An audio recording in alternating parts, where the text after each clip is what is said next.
Chapter 1: Strange Delays. I had always trusted Emma. She was my anchor, my calm in a world I often found too chaotic. So when we decided to take this long train journey together, almost 24 hours through mountains, forests, and endless little towns, I thought it would be a peaceful escape for us both, a real chance to reconnect. The beginning was perfect. We laughed, shared snacks, took pictures leaning against the train windows. When the sun set and the cabins dimmed into that soft, dreamlike glow, Emma smiled at me in that way she always did when she was happiest. I thought it was going to be one of those memories we'd tell our future kids about. But then, the little things started. Emma went to take a smoke break in the tiny smoking area near the back of the train. She didn't even smoke. It struck me as odd, but I let it go. When she finally returned almost an hour later, she looked flushed, distracted, and way too satisfied for someone who had just needed fresh air. "You okay?" I asked, keeping my tone casual. "Yeah," she said quickly, almost too quickly. "Just needed to clear my head." The next time it was a bathroom run. Same story, gone way too long, returned looking a little too pleased with herself. I caught a faint whiff of something unfamiliar on her clothes, not perfume, not cigarettes. Something warmer, heavier, muskier. By the third time, my stomach was a tight knot. Something was wrong. Emma was lying to me. I just didn't know why yet. I started paying attention, and that's when I saw him. Near the bar carriage, lounging like he owned the place. Her ex, Nathan. I hadn't seen him in years, but his face was unforgettable. Taller than I remembered, a little rougher around the edges, sitting next to a woman who must have been his wife. But every time Emma disappeared, Nathan did too. I sat back in my seat, hands clenched into fists, my heart pounding against my ribs. My mind raced through possibilities, excuses, desperate rationalizations, but deep down I already knew. This wasn't a coincidence. They were meeting up, secretly, repeatedly, and I was trapped on a moving train, watching it all happen, powerless to stop it. Chapter 2. I couldn't sit still anymore. Every time Emma left, every time Nathan disappeared, it twisted something deeper inside me. I wasn't the type to jump to conclusions, but the pieces were falling into place whether I wanted them to or not. This time, when Emma said she was going to get some air, I told her I needed to stretch my legs too. She hesitated for a heartbeat too long before nodding and slipping away. I followed. I kept my distance, weaving through the narrow corridors between cabins, past sleepy passengers and murmuring couples.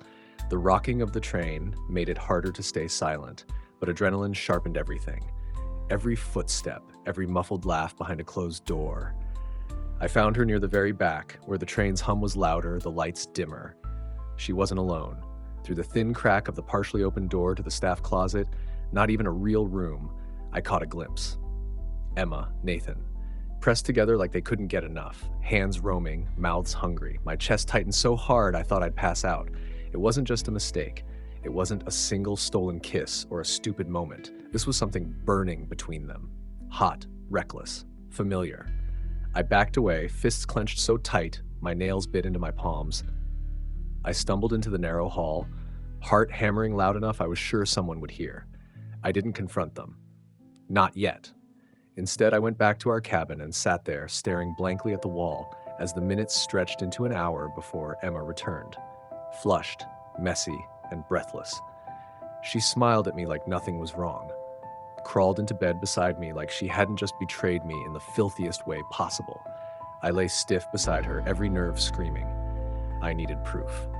The next morning, I started my real investigation. I watched every move, every glance they stole across the dining car, every time Nathan's hand brushed a little too close to Emma's when they crossed paths near the bathrooms, every time she laughed at nothing when she checked her phone, probably replaying filthy memories in her mind. And then, the final blow. I overheard Nathan whispering to his wife, or maybe just muttering to himself, when he thought no one was listening. 5th time's the charm. He chuckled low under his breath. 5th time. Not once. Not twice. 5 times. In less than 24 hours. While I was just a few cabins away, thinking we were building memories for a lifetime, my hands shook as I gripped the edge of the table. A storm was rising inside me. A dark, cold storm that wasn't going to fade quietly. They thought they could humiliate me like this and get away with it. They were wrong. Dead wrong. Chapter 3: Revenge Without Words.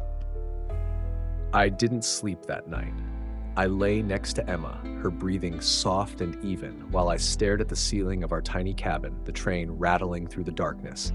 Every so often, she shifted closer, pressing her body against mine like nothing had happened, like she hadn't spent the day giving herself to another man. By morning, I knew exactly what I was going to do. Not scream, not fight, not give her or Nathan the satisfaction of a scene. I was going to burn it all down, quietly, cleanly, and leave them in the ashes. First, I made sure Emma noticed me being distant. Not angry, no, that would tip her off. Just cold. Distant enough that she started to fidget, her smiles getting tighter, her hands brushing mine a little too often, as if trying to reel me back in. Too late for that. While she went off for one more smoke break, I found Nathan's wife, a tall, sharp-eyed woman named Kara, who had been wandering the lounge alone, her face a little too tense for someone on vacation. It didn't take much. A few leading questions, a few careful comments. It turns out Kara had been suspicious too. She hadn't caught them in the act, but she'd noticed her husband disappearing, the strange looks between him and Emma, the sudden changes in mood. I didn't even have to convince her. I just proposed an idea. A simple, devastating idea. An hour later, we were in her cabin, tangled together in a brutal, angry need that only betrayal can breed. We didn't speak much. We didn't need to. When it was over, we took a few very clear, very explicit photos, undeniable proof, and then we sent them. One message each. No words. Just the pictures. I made sure Emma's phone buzzed while she was still returning to our cabin. I watched her read the message, watched her face collapse from smug contentment into horror. She froze in the hallway, staring at me, her mouth moving but no sound coming out. Nathan, across the lounge, went pale as death, his phone dropping from his hand onto the carpeted floor. I didn't even bother to wait for their excuses. I grabbed my bag, nodded to Kara, and we walked off the train together at the next stop, a nowhere town buried deep in the mountains. No plan, no destination, no looking back. They could rot in their shame. We had better places to be. Chapter 4. The cold mountain air hit me like a slap as I stepped off the train with Kara. The platform was small, almost deserted, just a few locals in heavy coats, the scent of pine thick in the morning fog. Behind us, the train door hissed shut. I didn't turn around. I didn't need to see Emma's face again. I didn't need to hear her stammering apologies or Nathan's pathetic excuses. They were part of another life now, a life I had just torn free from. Kara walked beside me in silence, her bag slung over one shoulder, her chin tilted up in that fierce way I was starting to admire. We didn't say much at first. There was too much unsaid between us, too much brokenness that didn't need to be spelled out, two strangers caught in the wreckage of someone else's lies. But somehow, that made it simpler, purer. We found a small inn not far from the station. Cheap, clean, anonymous. The old man at the counter gave us one key without asking questions. I liked that. In the room, Kara kicked off her boots, sat on the edge of the bed, and stared out the window for a long time. I sat beside her, close enough to feel her warmth. Finally, she laughed, a soft, incredulous sound. "I guess this wasn't the trip they planned for us," she said, voice bitter and light all at once. I laughed too, because what else could we do? They thought they could humiliate us, break us, betray us in plain sight. But they forgot something important. We weren't the weak ones. We were the ones who survived. That night, we lay together again, not out of anger this time, but out of something slower, deeper, something that tasted like freedom. We didn't check our phones. We didn't answer the desperate calls or pathetic texts that surely followed. In the morning, we bought 2 bus tickets to the next town. No destination in mind. No plans. Just forward. Always forward. Somewhere out there, Emma and Nathan were probably tearing each other apart in rage and blame, trapped in the mess they created. And us? We were free. We had already won, without a single word of apology from them, without a single ounce of regret from us. Just 2 broken people who refused to stay broken.